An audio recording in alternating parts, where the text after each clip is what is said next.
Ankleshwar garden city સ્થિત શ્રી રાધા ગોપીનાથ મંદિર ખાતે ઇસ્કોન અંકલેશ્વર દ્વારા Shrimad Bhagavad Gita course life changing સેમિનારનું સફળ આયોજન કરવામાં આવ્યું. અંકલેશ્વર ગાર્ડન સિટી સ્થિત શ્રી રાધા ગોપીનાથ મંદિર ખાતે ઇસ્કોન અંકલેશ્વર દ્વારા Shrimad Bhagavad Gita course life changing સેમિનારનું સફળ આયોજન કરવામાં આવ્યું. સેમિનારમાં ઉપસ્થિત રાણી ભક્તોએ જીવનના સાચા અર્થ અને આત્મચિંતન વિશે મૂળભૂત માર્ગદર્શન પ્રાપ્ત કર્યું.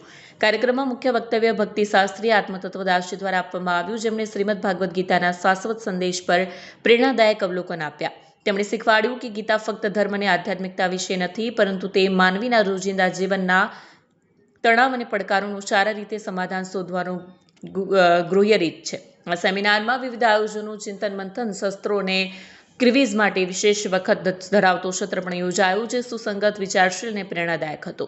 આ કાર્યક્રમમાં હાજર લોકો મનોરંજન અને અલૌકિક ઉદ્દેશ્યને સમજીને પોતાના જીવનમાં ફેરફાર લાવવાનો સંકલ્પ લીધો. શ્રીમદ ભાગવત ગીતા વિશે આ લાઈફ ચેન્જિંગ સેમિનાર અરજ ધરાવતી શો માટે આધ્યાત્મિક ઉત્તમ માર્ગદર્શન પૂરું પાડતું હતું. વિડીયો જર્નાલિસ્ટ ઇમ્તિયાઝ પઠાણ સાથે સત્યા ટીવી ન્યૂઝ અંકલેશ્વર.